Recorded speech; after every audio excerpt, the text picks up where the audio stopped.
Mesdames et messieurs, bienvenue dans ce numéro de Kinshasa Direct, votre magazine Vespéral sur Télé 50 que j'ai l'honneur de vous présenter ce soir. Nous aurons l'actualité tout à l'heure avec Jenny Kayemé, mais je préfère d'abord vous présenter nos différents invités qui seront de la partie. Vous savez que c'est la rentrée parlementaire, c'est 15 mars, une rentrée essentiellement législative avec beaucoup d'enjeux. Vu les débats qui a précédé cette rentrée, on va en parler sur ce plateau. Vu les élections déjà l'année prochaine, l'état des sièges régulièrement prorogé à l'Assemblée nationale, le cas du premier vice-président Jean-Marc Kabound à Kabound, mais également le contrôle parlementaire, comment les élus vont se comporter durant cette session de mars. On va en parler avec un député du PPRD, André Tamboué.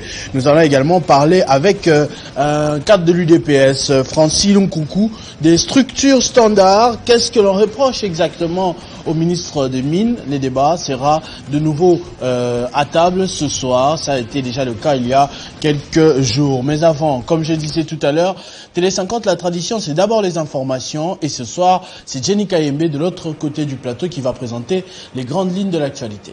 Bonsoir. Bonsoir, Christopher Ochokoum. Bonsoir à tous et bienvenue si vous nous rejoignez sur Télé 50.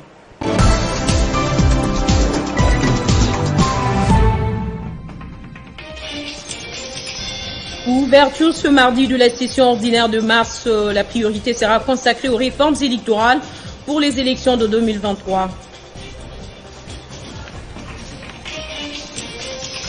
Dans le souci de remonter encore les FARDC en puissance, le chef de l'État, Félix-Antoine Tshisekedi Tshilombo, vient de doter au 33e groupement naval un lot de nouveaux matériels composé des embarcations montées de mitrailleuses pour la sécurisation du lac Kivu et Édouard. Après le déraillement du train à Kinketa entre le province du Lualaba et le Olomami, ayant causé au moins la mort de 75 personnes et 125 blessés, le docteur Ndaï, médecin responsable de l'hôpital de Luena, qui a l'absence de médicaments pour la prise en charge des survivants de cette catastrophe. 20e jour de guerre en Ukraine, une date qui coïncide avec la 4e session des négociations pour tenter de trouver une issue à cette crise ce mardi. La situation humanitaire est dramatique à Mariupol et le couvre-feu a été décrété à Kiev. Éliminatoire de la Coupe du Monde Qatar 2022, plus que 10 jours nous séparent du match RDC-Maroc.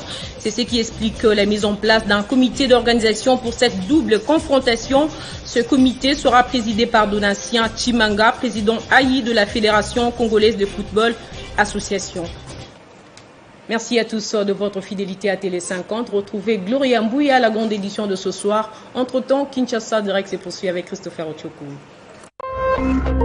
Téléchargez les infos Télé 50 sur www.tele50.cd. Merci beaucoup Jenny Kayembe pour les titres de tout à l'heure. On va retrouver Gloria Mbouya à 19h pour la grande édition. En passant, j'ai beaucoup aimé votre revue de presse à 13h. Oui, la suite c'est jeudi. À 22h. À 22h. Merci beaucoup. Merci. On va commencer très bientôt avec un de nos premiers invités. Juste avant, on va demander à la régie un habillage.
De retour sur ce plateau avec notre tout premier invité, comme je l'ai annoncé tout à l'heure, le député national PPRD, André Tamboué, avec qui on va parler de la rentrée parlementaire et tous les dossiers qui entourent ce contexte. Bonsoir et bienvenue.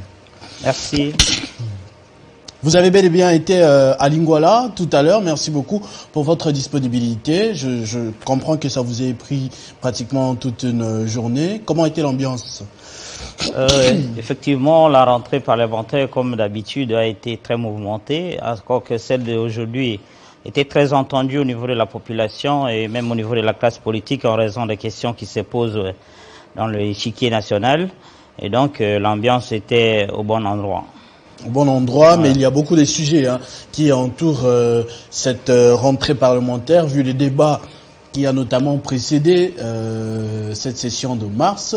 Dites-moi, quel est le point de vue, je vais partir d'abord de votre point de vue à vous en tant que député national, avant de prendre peut-être l'avis du parti, le PPRD. Vous êtes resté PPRD Chadari ou PPRD Union Sacrée? Non, il n'existe pas de PPRD Chadari, PPRD, il existe un seul PPRD de Joseph Kabila, c'est celui auquel moi j'appartiens. Et donc, ceux qui sont partis, il ne faut plus les considérer comme PPRD. Mais on va pas recommencer les élections, ils sont élus députés PPRD. Ils sont élus députés PPRD, c'est pas modestie que je refuse de dire qu'ils devraient normalement renoncer à ce mandat qu'ils ont reçu au nom de cette liste. Mais comme c'est pas le débat, mon point de vue par rapport à l'ambiance d'aujourd'hui, à la cérémonie d'aujourd'hui, c'est que nous avons entendu le président de notre chambre donner un discours au programme qui n'a pas du tout satisfait parce que vous avez entendu, il a essayé de donner un peu comme je dirais des signaux d'une certaine tendance au glissement, ce qui n'est pas normal. Parce que les attentes de la population aujourd'hui, c'est qu'il faut qu'il y ait un changement, parce que les changements entendus avec les bouleversements anticonstitutionnels qu'il y a eu au pays, les gens ont accepté qu'il y ait ces bouleversements. Peut-être ils allaient vivre un changement, mais ils vivent le pire. Et donc, désormais, la population est devenue impatiente à passer à cet acte républicain qu'on appelle le vote, pour qu'ils puissent avoir, ou elles puissent avoir des animateurs, des autorités, des dirigeants qu'elles méritent. Est-ce que vous ne vous y attendez pas un tout petit peu, ces discours que vous pensez que ça va vers le glissement, vu les débats qui a précédé? On a ressuscité la loi Tchani, on parle de plus en plus de révisions constitutionnelles, mandat du président de 5 à 7 ans et tout le reste. Est-ce que vous ne vous attendez pas un peu à ce que ce soit le cas dans cette session qu'on connaît législative? Non, mais on ne devrait pas s'attendre. C'est seulement, effectivement, on vit sous un système où la rue dirige l'État. Et c'est ce système qu'il faut décrier. Parce que, normalement, le débat républicain... Qu'est-ce que vous considérez comme rue? Ce que je considère comme la rue, c'est les rumeurs. Ce sont des rumeurs. Okay. Les rumeurs, en fait, c'est la caste au pouvoir qui s'essaie effectivement de fake et de tollé, distiller dans l'opinion publique, de sorte que ça fasse une opinion aussi forte pour induire les institutions dans le sens que les autorités actuelles veulent ramener notre démocratie. Mais n'en déplaise à qui voulait le souhaiter, ce qu'on voulait attendre du président, ce n'est pas seulement reconnaître qu'on a soustrait le RAM, mais aussi dire au gouvernement qui était présent que vous devez rembourser aux Congolais l'ensemble des unités indûment perçues dans les téléphones des Congolais. Là, par exemple, c'est un autre sujet. J'aimerais de poser une dernière question seulement sur les élections avant qu'on passe aux autres sujets abordés par le président. Dites-moi aujourd'hui, avec la majorité parlementaire que Félix Tshisekedi dispose, l'Union Sacrée, avec Mosoko Dia entre autres, si il décide de modifier la Constitution à sa manière, quel moyen de force vous avez de votre côté de la balance pour empêcher cela? Parce que pour Denis Kadima, par exemple, à la CENI, vous aviez refusé en compagnie avec l'Église catholique, mais Denis Kadima est là aujourd'hui. Tout le monde s'est mis d'accord pour que ce soit lui qui organise les élections. Si c'est la même scène qui se répète pour la modification de la Constitution... Tout le monde ne s'est pas mis d'accord pour que ce soit Denis Kadima qui organise les élections. Non! Nous disons jusqu'à présent, Denis Kadima n'est pas la personne mieux placée pour organiser des élections transparentes dans ce pays. D'ailleurs, la preuve, vous en avez, ça sort de l'union sacrée. Il est accusé par M. Kazadi, le ministre des Finances, d'être moins sérieux. Donc, nos appréhensions de départ sont confirmées et l'opinion nationale en est convaincue, même internationale. Donc, Denis Kadima est de loin la personne qu'il ne faut pas qu'il organise. Mais c'est lui à la tête de la CENI aujourd'hui. En 2023, il est là de fait et de manière illégale et nous allons nous battre jusqu'à ce que notre voix soit entendue. Ce n'est pas le débat. Quant à savoir si la majorité parlementaire actuelle est capable de ramener notre écriture constitutionnelle actuelle au gré de ces vagues, nous disons non, nous possédons le premier atout, c'est notre volonté. Le second, c'est la détermination du peuple congolais qui n'a jamais changé pour que dans ce pays, l'actuel régime constitutionnel qui a déjà des racines, depuis 15 ans, il a battu le record de longévité des écritures ou des tests constitutionnels de ces pays. Cette écriture ne peut plus bouger de la manière que l'on sent. Oui, il y a des dispositions qui sont modifiables, mais la ligne rouge ne peut pas être atteinte, celle préservée par l'article 220.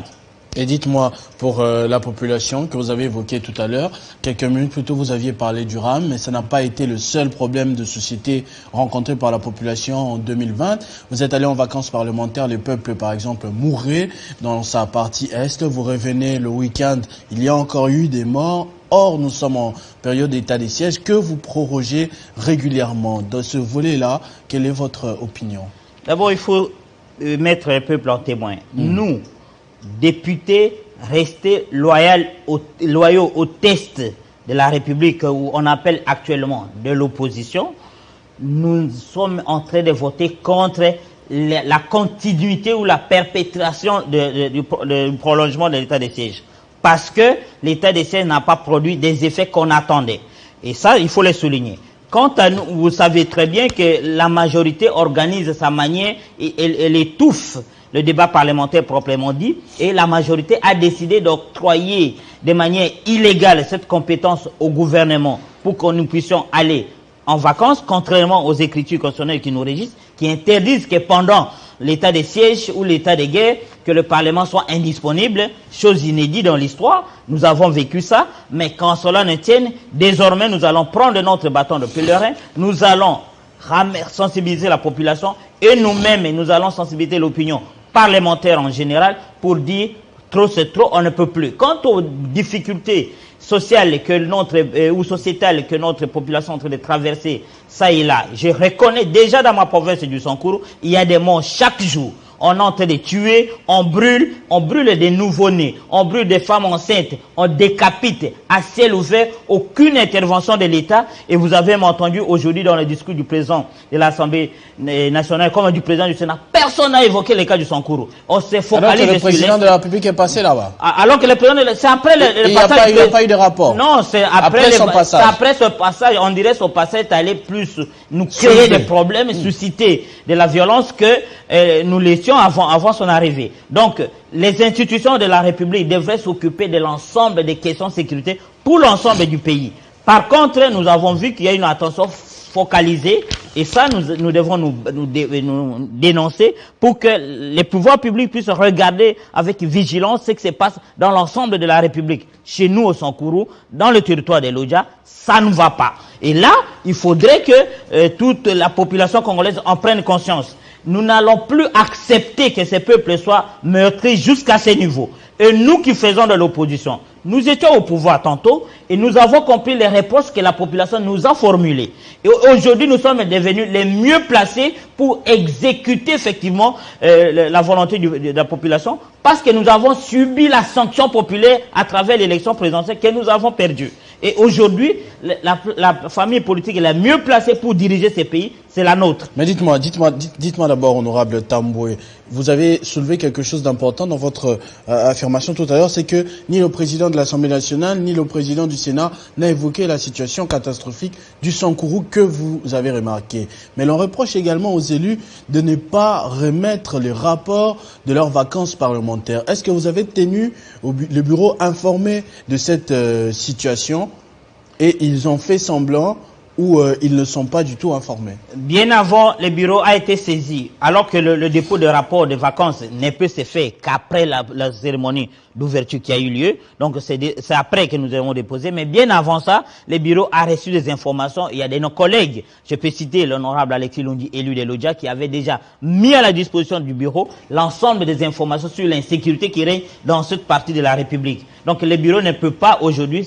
Et puis il y a les médias. Ici, on a relayé l'information en maintes fois. Et il y a ce qu'on appelle dans ce pays les bulletins de l'état du territoire, qui est tenu chaque jour par le ministère de l'Intérieur. Donc le gouvernement ne peuvent pas ignorer quelque chose de cette envergure qui se passe dans le territoire national. Donc c'est loin. La question n'est pas de savoir si ils sont informés ou pas, ils y sont réellement informés, mais seulement ils n'ont pas d'attention. Et moi j'attends que les élections viennent, parce que je sais que chez nous, on va sanctionner l'Union Sacrée qui avait postulé un certain espoir, mais qui a échoué lamentablement pour n'avoir rien amené de concret. Mais revenons encore à la situation de l'état du siège. Vous avez dit tout à l'heure que vous votez régulièrement contre l'état du siège depuis un moment parce que ça n'a pas apporté de fruits. Mais dites-moi, qu'est-ce que vous avez comme alternative si on enlève l'état du siège pour retrouver la paix dans cette partie du pays? Est-ce que pourquoi pas jusqu'à vous savez que sans l'état du siège,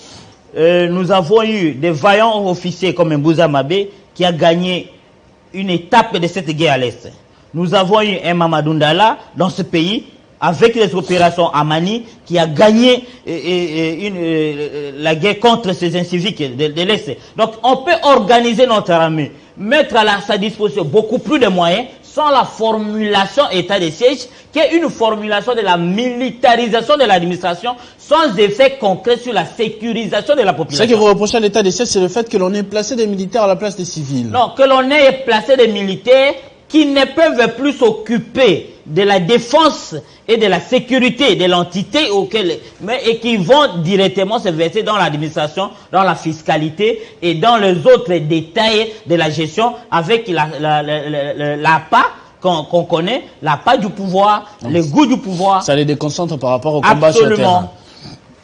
Merci, en tout cas on a pris bonne note, mais il y a également un autre dossier que vous avez laissé quand même pendant, vous êtes parti, nous, la population, l'opinion, on a été surpris un jour comme un autre par une déclaration du premier vice-président Jean-Marc Kaboun Akaboun qui avait l'intention de démissionner, puis il est parti, il n'a pas été de la partie aujourd'hui à la rentrée parce qu'il serait en train de se faire soigner à l'étranger. Quelle est la position des élus nationaux, pas seulement de l'opposition, mais en général par rapport à cette situation? Non, mais quelqu'un qui est allé se soigner, on ne peut pas polémiquer là-dessus. Mais ce qu'il faut reconnaître, c'est que l'Union Sacrée, étant assise sur des bases inconstantes, ne peut pas perdurer. Et vous pouvez me passer la tautologie, ne peut pas perdurer dans la durée. Et c'est pour cette raison qu'on commence à enregistrer de la cacophonie à son sein.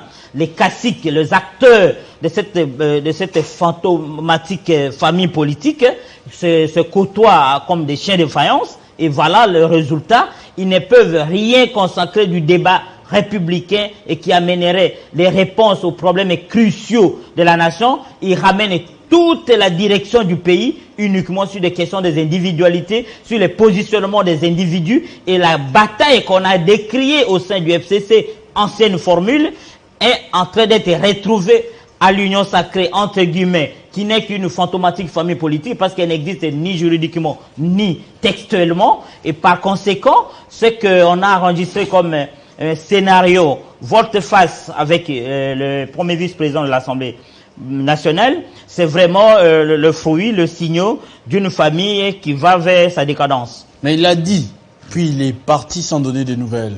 Non, il avait encore le temps de le faire avant la clôture de l'année passée, je crois savoir. De toutes les façons, nous savons tous que l'humanité a des principes. Et je pense que Jean-Marc Kaboun doit répondre à certains principes de l'humanité.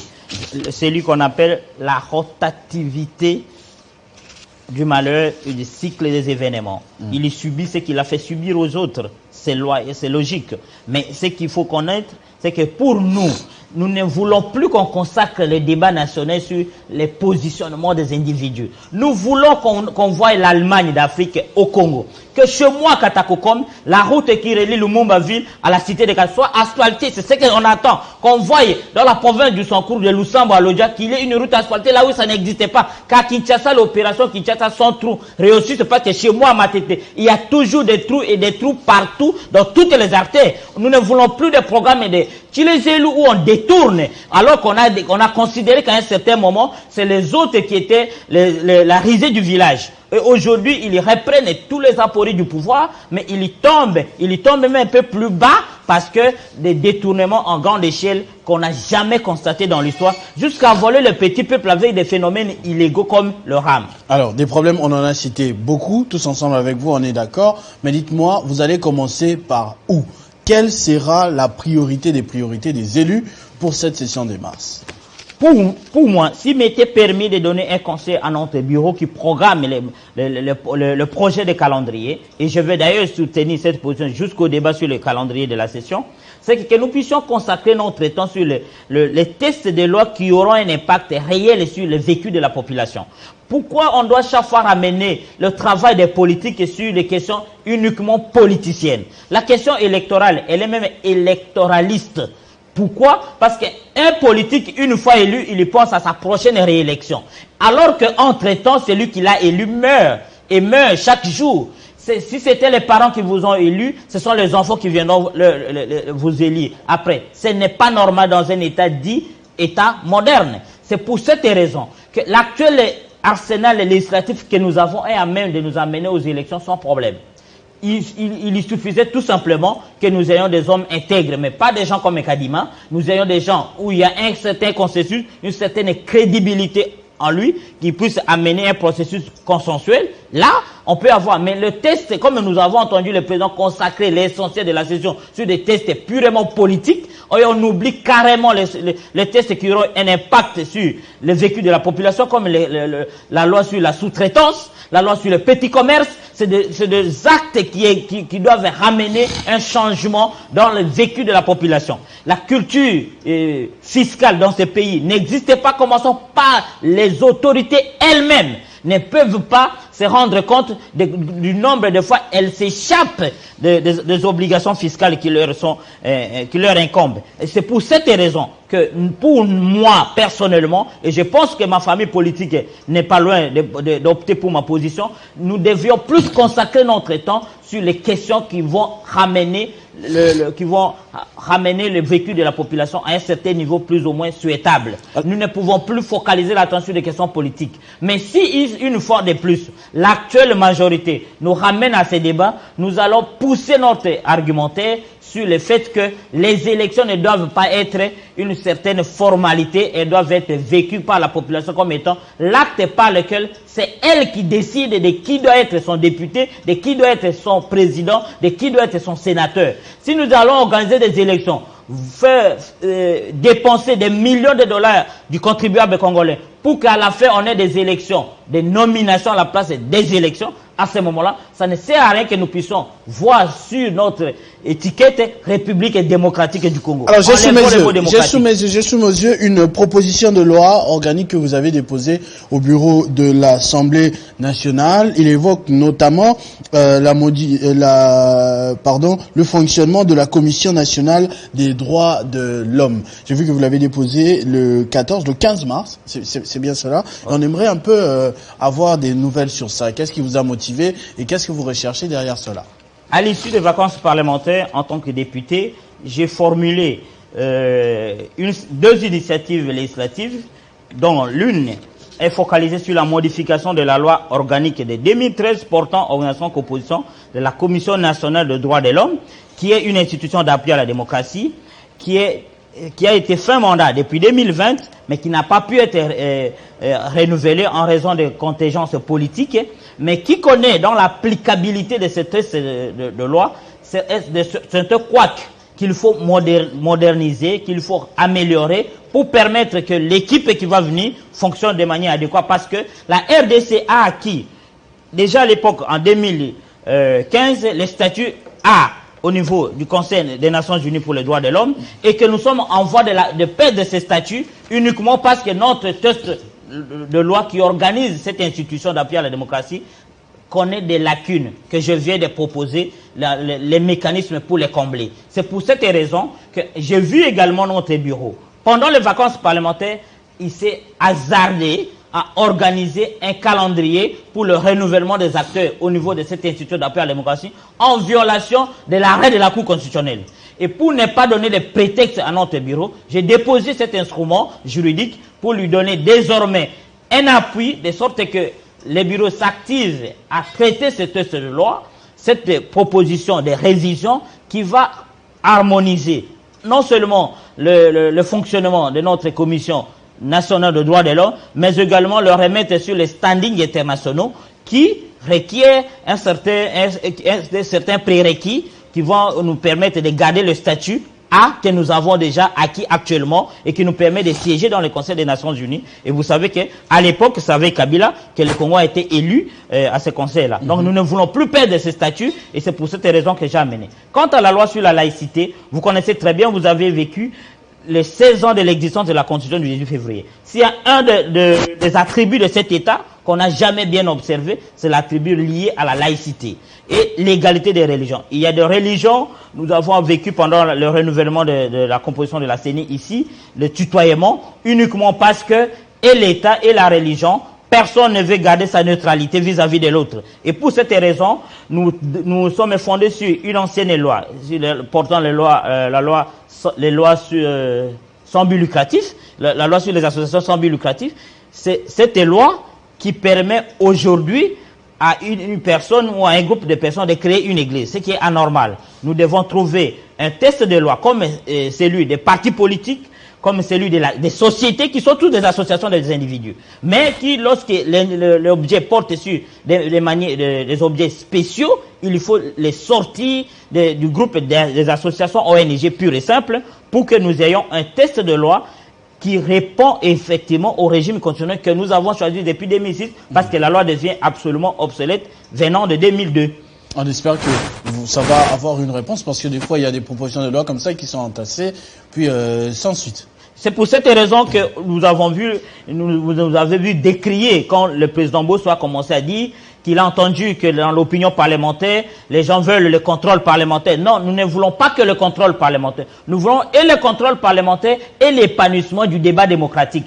Parce qu'on ne peut pas comprendre que pour qu'on aligne une initiative parlementaire, ça doit être de quelqu'un qui a signé l'union sacrée. Pour qu'on aligne une initiative de contrôle parlementaire, ça doit être d'une personne qui a signé à l'union sacrée. Tout le reste des propositions que nous sommes en train d'élaborer sont jetées dans les oubliettes, carrément dans les poubelles. C'est pour cette raison que le président, pour les enjeux qui vont suivre, s'il ne prend pas garde et il se comporte de manière démocratique et républicaine, absolument nous serons obligés de prendre les armes démocratiques pour défendre cette république. Question de curiosité, est-ce que vous êtes au courant de la somme de $1000 annoncée par votre collègue Ados Nomas hier, accordée aux 380 députés de l'Union sacrée? Pour moi, être au courant ou ne pas l'être, ce qui est notoire, c'est que l'Union sacrée n'est pas fondée sur de bonnes bases. Et vous le savez tous. Sa constitution, de la manière dont elle a été conçue. Qu'est-ce qui serait étonnant si quelqu'un d'autre constate autre chose? Moi, je considère toujours l'Union sacrée comme étant une épine dans le processus démocratique de ces pays.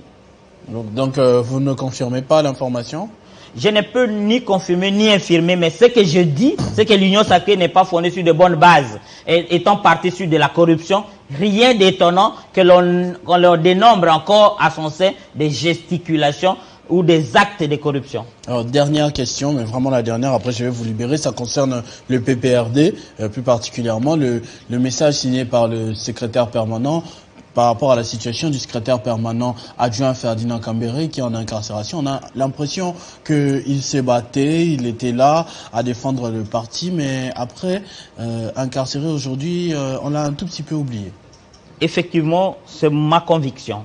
Je suis convaincu que mon parti n'a pas fait grand-chose pour militer, de sorte qu'on puisse libérer ce grand cadre qui ont laissé de manière visible et ostentatoire qu'il est poursuivi pour des faits politiques et on a monté un scénario uniquement pour l'incriminer dans le vide. Parce que sur le plan de la substance de faits à incriminer, il n'y a rien. Vous avez vécu vous-même. Le scénario, c'était un montage parti de nulle part. Mais quand on regarde les comportements que nous avons affichés jusqu'alors, je dénonce. Moi, je suis des gens qui disent que, parce que je serai demain un Ferdinand Kambere, des gens qui prennent le courage de parler pour le parti. Une fois les caciques au sein du parti vous jugent plus ou moins embêtant dans leur formulation de connivence, alors ils vous sacrifient. Et ça, nous dénonçons. Je ne peux pas accepter une seule fois qu'un haut cadre de mon parti soit incarcéré jusqu'à ce jour et que nous comptons des actes insolites, ça et là, de revendication. Nous devons nous mobiliser tous pour défendre ces vaillants combattants de la démocratie que Ferdinand Kambere, que nous connaissons tous être intègre et jamais il n'a été cité. Il a un casier judiciaire vierge.